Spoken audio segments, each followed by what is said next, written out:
نحمده ونصلي على رسوله الكريم اما بعد فاعوذ بالله من الشیطان الرجیم بسم اللہ الرحمن الرحیم۔ آج ہماری نوجوان نسل بہت ہی زیادہ بگڑتی چلی جا رہی ہے۔ لوگ ماڈرن کلچر کے پیچھے بھاگ رہے ہیں، اور اتنا ہی نہیں، علماء کے بارے میں تو یہاں تک کہتے ہیں کہ ان علماء کو تو کہنے کی بیماری لگ گئی ہے، بولنے کی بیماری لگ گئی ہے۔ سنو، مولوی کو بولنے کی بیماری نہیں، قسم خدا کی کھا کے کہتی ہوں، آج بھی سائنس وہاں تک نہیں پہنچی جہاں مصطفیٰ کی امت کا مولوی پہنچا ہوا ہے۔ آج بھی وہاں تک سائنس نہیں پہنچی جہاں مصطفیٰ کی امت کا عالم پہنچ گیا ہے۔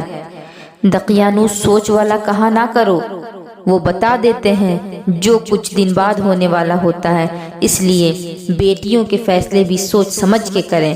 نوجوانوں، جب رشتے دیکھنے کے لیے ماں کو بھیجو تو مرضی تمہاری، خوبصورتی دیکھو، لیکن ساتھ میں جب کہو نا کہ چہرے کا حسن دیکھنا تو یہ بھی کہہ دینا کہ ماں جب اس کا ماتھا دیکھے گی تو یہ بھی دیکھ لینا کہ اس کے ماتھے پہ سجدے کا نشان ہے کہ نہیں۔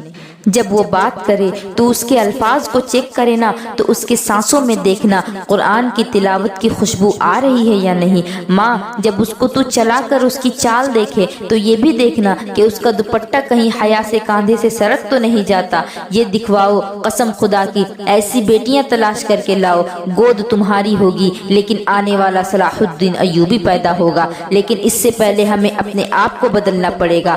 آج ہماری قوم اتنی بٹ گئی ہے، اتنے جھگڑے ہو گئے، بڑی بڑی دیواریں نفرتوں کی ہماری قوم میں کھڑی ہو گئی۔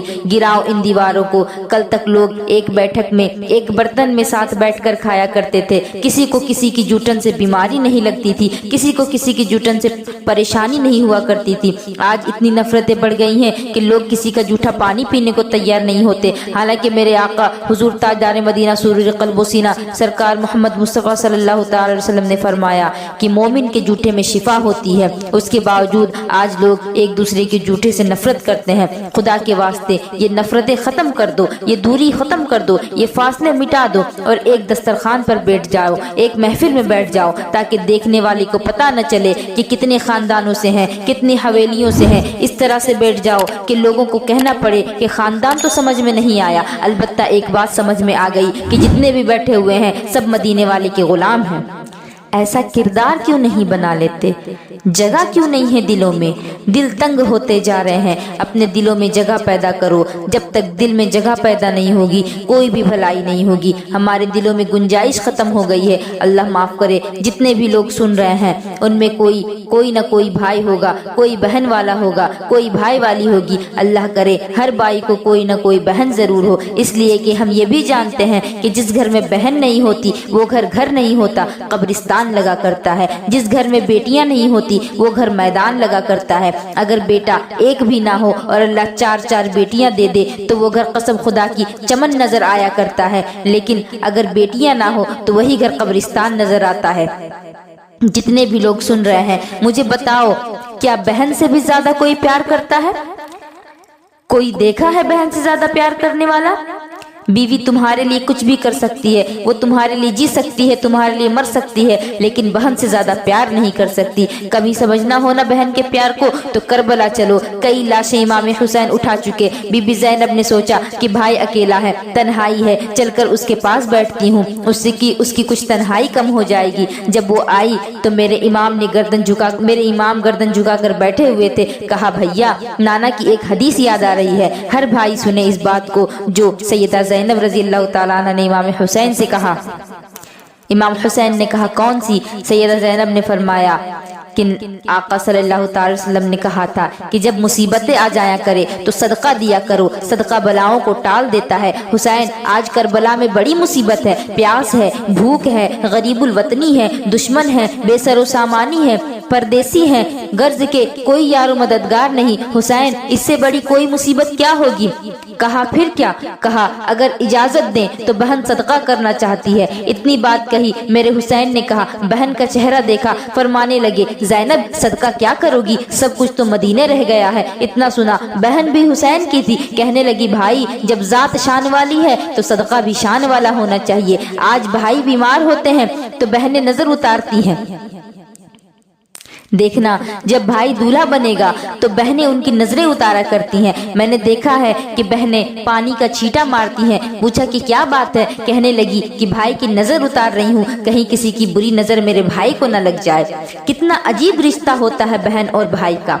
आज भाइयों, तुमसे गुजारिश करना चाहती हूँ कि एक बहन को ससुराल वालों ने अगर धक्के देकर घर से निकाल दिया, अल्लाह अकबर, भाइयों ने भी घर में जगह नहीं दिया। क्या कसूर था उस बहन का? यही कि वो एक बेटी है, इसलिए उसे बाप की जायदाद में बैठने तक का हक नहीं दिया गया। उसकी यही खता थी कि वो एक बेटी बनकर के दुनिया में आई है, इसलिए उसे जीने का हक नहीं दिया गया। मैं पूछना चाहती हूँ ऐसे बेगैरत भाइयों से जो जिंदगी भर बहन के हाथ की बनाई हुई रोटी तो खाते हैं, लेकिन आज जब बहन मुसीबत में है तो भाई ने अपने घर के दरवाजे बंद कर लिए हैं। जब कल तुम पे मुसीबत आई थी तो बहन सदका दिया करती थी, आज बहन पर मुसीबत आई है तो भाइयों की जिम्मेदारी है कि सदका दे करके बहन की मुसीबत को टाला जाए, लेकिन जालिमों ने दरवाजे बंद कर लिए हैं। तुझे क्या पता, इस्लाम ने बाप की जायदाद में बेटियों का भी हिस्सा मुकर्रर किया है, बेटियों का भी हक रखा है। बेटियों का हक खाने वालों, डरो उस दिन से जिस दिन अल्लाह के अर्श के साए किसी का साया ना होगा। तुझे क्या पता कि बहन क्या है? खुदा की कसम, कभी स्कूल जाने वाले बच्चे से पूछ लिया कर कि बहन क्या होती है, वो बताएंगे कि बहन क्या है, उसका प्यार क्या है। अगर भाई 70 साल का भी हो और बहन 75 साल की हो, तब भी पूछ लेना कि ये तेरा क्या लगता है, तो बड़े ही प्यार से वो 70 साल के बूढ़े को देखकर मुस्कुराएगी और कहेगी कि ये मेरा लाल लगा करता है। ये बहन होती है, ये होते हैं बहनों के रिश्ते। बहन वो होती है जो 70 साल के भाई को लाल कह के पुकारती है। अल्लाह अकबर, क्या भाइयों की जिम्मेदारी नहीं बनती कि वो बहन को माँ का दर्जा दे दे? आज हम हैं कहाँ? आखिर किस रास्ते पर हम चल रहे हैं? अल्लाह माफ करे। और सुनो, बहनों की इज्जत किया करो, उनकी कद्र किया करो। ये चली गई ना तो नसीब नहीं होगी। और अर्ज कर रही थी कि बहनों को समझना हो तो स्कूल के बच्चों से पूछ लिया करो। जब सुबह होती है, बहन बड़े प्यार से कभी बच्चे के माथे को चूमती है, कभी उसके हाथों को चूमती है, उसे प्यार से जगाती है, उठाती है, कहती है मेरे लाल स्कूल का टाइम हो गया है। फिर उसे नहला धुलाकर उसे अच्छे अच्छे कपड़े पहनाती है, उसे स्कूल का यूनिफॉर्म पहनाती है, उसे नाश्ता बना करके देती है, उसका बैग तैयार करती है, उसे टिफिन पकड़ाती है, उसे जूते पहना करके रवाना करती है। अभी भाई 2 कदम चला ही था कि उसके जूते में कीचड़ लग जाता है। बहन घर के अंदर नहीं जाती, कोई कपड़ा ला करके उसका कीचड़ साफ कर दे, बल्कि वो दुपट्टा जो उसकी इज्जत है, वो दुपट्टा जो उसकी शान है, वो दुपट्टा जो उसका मान है, उसी के किनारे को पकड़ती है और भाई के जूते को साफ करती है, फिर उसे भेजती है। और फिर जब वो स्कूल से वापस आता है तो बैग कहीं फेंक देता है, कपड़े कहीं फेंकता है, जूते कहीं फेंकता है, टाई कहीं फेंकता है। लेकिन बहन बड़े ही प्यार से उन चीजों को देखती है, मुस्कुराती है, भाई को ये नहीं कहती कि हर चीज तरतीब से रखो, बल्कि हर चीज उठाती है, उसका यूनिफॉर्म धोती है, उसको आयरन करती है कि कल फिर मेरे बाबू को स्कूल जाना होगा। ये होती है बहनें। अपनी बहनों की इज्जत करें। कहिए इज्जत करेंगे ना? क्योंकि बहनें नसीब वालों को मिला करती हैं। जितने लोग यहाँ हाजिर हैं, मैं उन सब से ये पूछना चाहती हूँ, कहिए कि आप अपनी बहनों की कदर करेंगी? क्या आप अपने बहनों की कदर करेंगे? और वो लोग जो मुझे YouTube के जरिए से सुनेंगे, मैं उनसे भी पूछना चाहती हूँ कि क्या अपनी बहनों की आप इज्जत करेंगे? मुझे कमेंट करके बताएं और कहिए कि इंशाअल्लाह जरूर अपनी बहनों को हम इज्जत देंगे, अपनी बहनों की हम कद्र करेंगे। बहनों की इज्जत किया करो, क्योंकि सैयदा ज़ैनब ने कहा था कि जब जात शान वाली है तो सदका भी शान वाला होगा। क्या कहा था? क्या करना चाहती हो बहन? फरमाने लगी कि इजाजत दें तो मैं आपके नाम का सदका देना चाहती हूँ। कहा क्या दोगी? भाई की गर्दन झुक गई कि हुसैन, मेरा जी तो चाहता है कि तेरे नाम पर सदका दूं और तेरे नाम पर अपने बेटे कुर्बान कर दूं। अल्लाहू अकबर। ये होती है बहन। खुदा के वास्ते इज्जत करो, कद्र करो, बहनों के रिश्तों की कद्र करो। मैं ये नहीं कहती कि हर कोई ऐसा होता है, हर कोई इतना जालिम होता है। बहुत से भाई ऐसे भी हैं जो अपने बहनों के लिए जान तक की परवाह नहीं करते, अपने बहनों के कदमों पर अपनी जान तक दे देते हैं। आज दौलत ने फासले बढ़ा दिए हैं। अगर भाई की जेब में कुछ रुपए आ गए तो सबसे पहले भाई अपने दौलत का रौब अपनी बहन को दिखाता है। बहन कहती है भाई किसी दिन आ जाया कर, किसी दिन आ जाना, ताकि तेरे आने से मेरी इज्जत बढ़ जाए। उसका भाई मास्टर है, भाई कलेक्टर है, अगर किसी दिन आ गया तो इज्जत बढ़ जाएगी। बहन तो कुछ और सोचकर बुलाती है, लेकिन जब ये जाता है ना तो जाकर के पहले बिस्तर झाड़ता है, औकात दिखाता है, अपनी औकात ये झाड़ कर ये बिस्तर झाड़ता है और बताता है कि तेरा बिस्तर इस लायक नहीं कि तेरा मास्टर भाई इस बिस्तर पर बैठे। और फिर बहन की तरफ देखता है और बहन जब उसको खाने के लिए बर्तन लगाती है तो वो उस बर्तन को उठाता है, उस प्लेट को उठाकर देखता है और कहता है कि इसको जरा एक मर्तबा और धो करके ला दे। वो बताता है कि तेरे बर्तन इस लायक नहीं कि तेरा भाई इस बर्तन में खाना खाए। कसम खुदा की तू कितना भी बड़ा दौलत वाला क्यों ना हो जाए, लेकिन मेरे आका से बड़ा दौलत वाला नहीं हो सकता, मेरे आका से बड़ा नहीं हो सकता। कि कैसे रिश्ते निभाए मेरे आका ने, कैसे रिश्ते निभाए। कुर्बान जाइए मेरे आका के किरदार पर। कसम खुदा की दीन दिया तो दीन में मिसाल दिया और इखलाक दिया तो इखलाक भी बेमिसाल दिया। कायनात में हुजूर जैसा इखलाक नजर नहीं आता। अल्लाहु अकबर। कायनात में मेरे हुजूर से बड़ा कोई नहीं, हुजूर की कोई सगी बहन नहीं थी। लेकिन आज कुछ लोग बहनों का हक बेचकर, बहनों का हक मारकर हज करने को जाते हैं। हज करके आते हैं, बहनों का हक खा करके, बेटियों का हक खा करके कहते हैं कि ऐलान करना कि हाजी शमीम आए हैं। ये भी एक बार कह दिया करो कि हक खोर शमीम आया है, बेटी का हक खा करके हज करके आया है।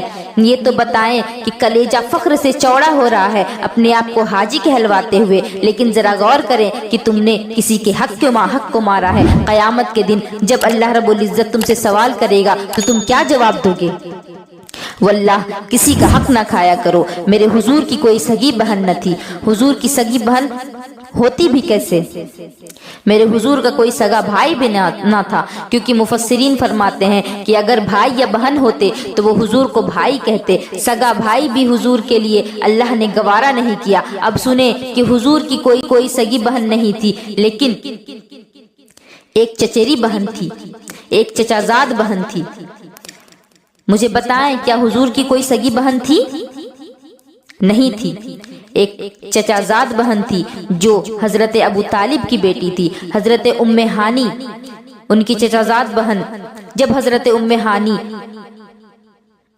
ये वही हजरत उम्मे हानी है जिनका जिक्र मेराज के वाक़े के साथ किया जाता है। यही वजह है कि लोग इनके नाम को जानते हैं। कौन उम्मे हानी? कि हुजूर कभी दोपहर में आराम करना चाहते तो उनके घर आते थे और उनके घर में खजूर के बांदों की एक चारपाई थी। हुजूर उस पर लेट जाते थे, गाल पर हाथ रख करके हुजूर लेटते तो हुजूर का पसीना माथे से टपकता हुआ कलाई के जरिए कोहनियों तक आता और कोहनी से बूंद बूंद होकर के नीचे टपकता। तो यही उम्मे हानी वहाँ शीशी लगा दिया करती और सारा पसीना हुजूर का उस शीशी में इकट्ठा कर लिया करती थी। और जब भी कोई लड़की दुल्हन बढ़ती तो अत्र की जगह उसे वो पसीना लगा दिया जाता। इस पर आला हजरत ने फरमाया कि वल्लाह जो मिल जाए मेरे गुल का पसीना, वल्लाह जो मिल जाए मेरे गुल का पसीना, मांगे न कभी अत्र न कभी मांगे दुल्हन फूल।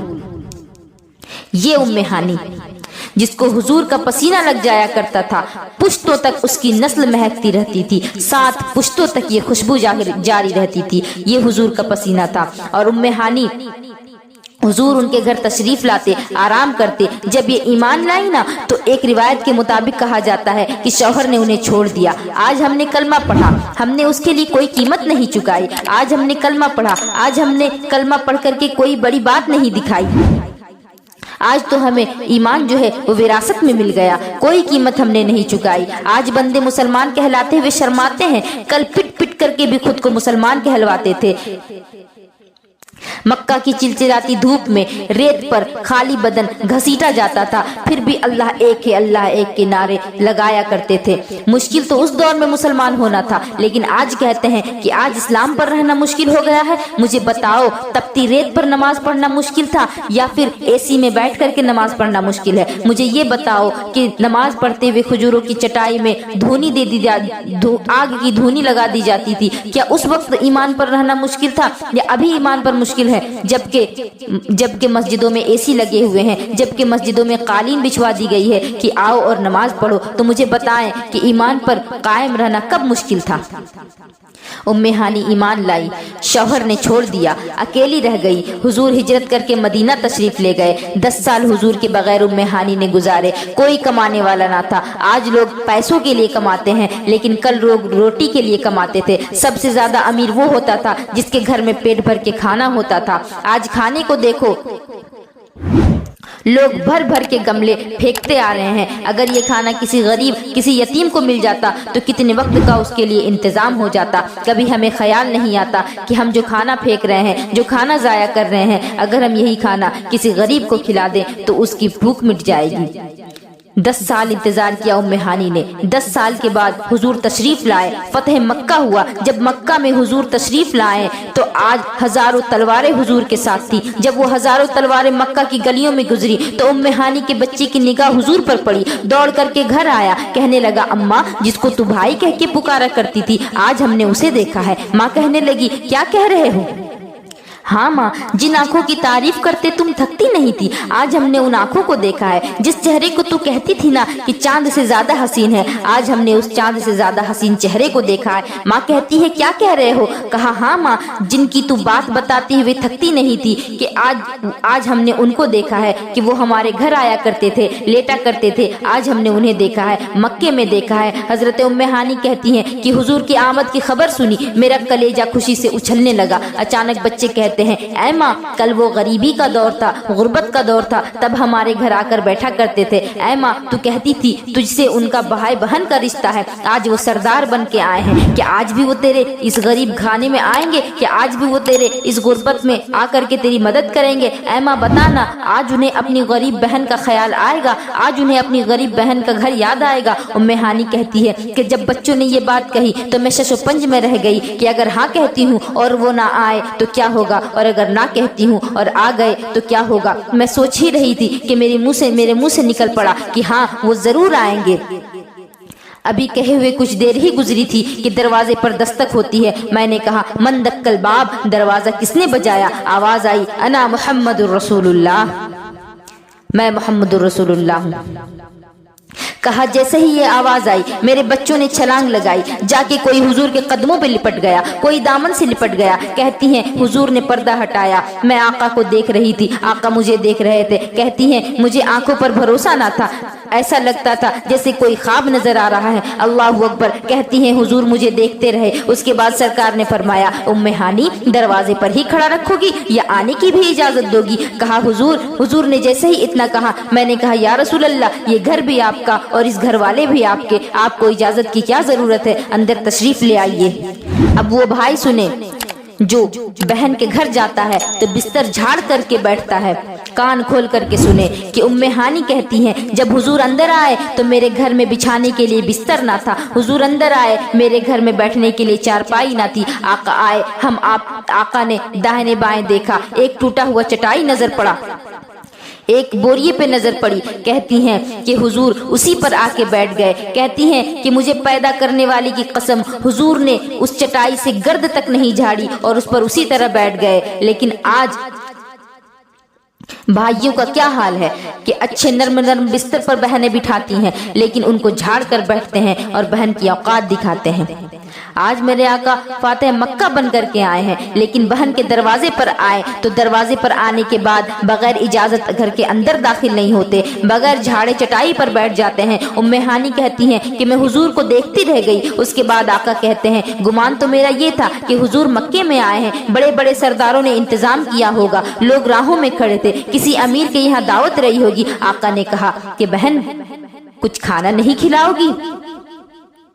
कहती हैं कि कुर्बान जाऊं उस लहजे पर जब आका ने मुझसे कहा कि उम्मे हानी भूख लगी है, कुछ खाने को नहीं दोगी? कहती हैं कि जब आका ने इतना कहा मैं फौरन उठी, किचन में चली गई और किचन के अंदर जाकर के एक एक बर्तन में मैंने तलाश किया कि मुझे कुछ खाने को मिल जाए जो मुस्तफ़ा को बना करके खिला दूं। लेकिन कई दिन से मेरे बच्चों का फाका था, कुछ बनाने को भी नहीं था। मैंने शर्म की वजह से किचन से बाहर नहीं आ रही थी, अंदर ही रुक गई। आका करीम जिनको दिलों के अंदर का हाल मालूम है, वो समझ गए कि उम्मे हानी क्यों अंदर से बाहर नहीं आ रही है। कहते हैं, उम्मे हानी कुछ भी ताज़ा बनाने की जरूरत नहीं, जो कुछ रखा हुआ है वही लेकर आ जाओ।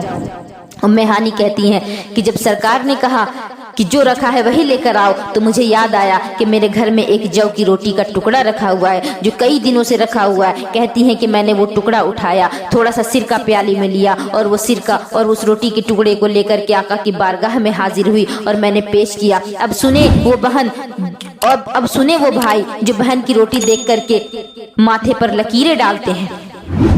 ام ہانی کہتی ہیں کہ سرکار نے روٹی کو دیکھا، چہرے پر لکیر نہیں آئی، ماتھے پر شکن نہیں آئی، بلکہ روٹی کو دیکھا، مسکراتے ہوئے ام ہانی سے کہتے ہیں کہ آقا نے روٹی کو دیکھا، مسکرا دیے۔ ام ہانی کہتی ہے مصطفیٰ نے مشکل سے ٹکڑا توڑا، توڑنے کے بعد اس کو سرکے میں بھگویا، بھگونے کے بعد اس کو منہ میں رکھا، اور پھر میں دیکھ رہی تھی کہ چبانے میں آقا کو دقت ہو رہی تھی، لیکن چہرہ نہیں بگاڑا، غصہ نہیں کیا، حضور چباتے رہے، مسکراتے رہے۔ ام ہانی کہتی ہے کہ ام ہانی کہتی ہے کہ آقا نے پانی کے ذریعے بڑی مشکل سے روٹی کا ٹکڑا کھایا، اور جب کھا چکے تو یہ نہیں کہا کہ یہ کیا کھلا دیا، بلکہ ہاتھ اٹھا کر کے کہتے ہیں یا اللہ تیرا شکر ہے جو لذیذ کھانا تو نے 10 سال پہلے بہن کے دسترخوان پر کھلایا تھا، آج وہی لذیذ کھانا تو نے پھر سے کھلا دیا۔ یہ کردار تھا میرے حضور کا۔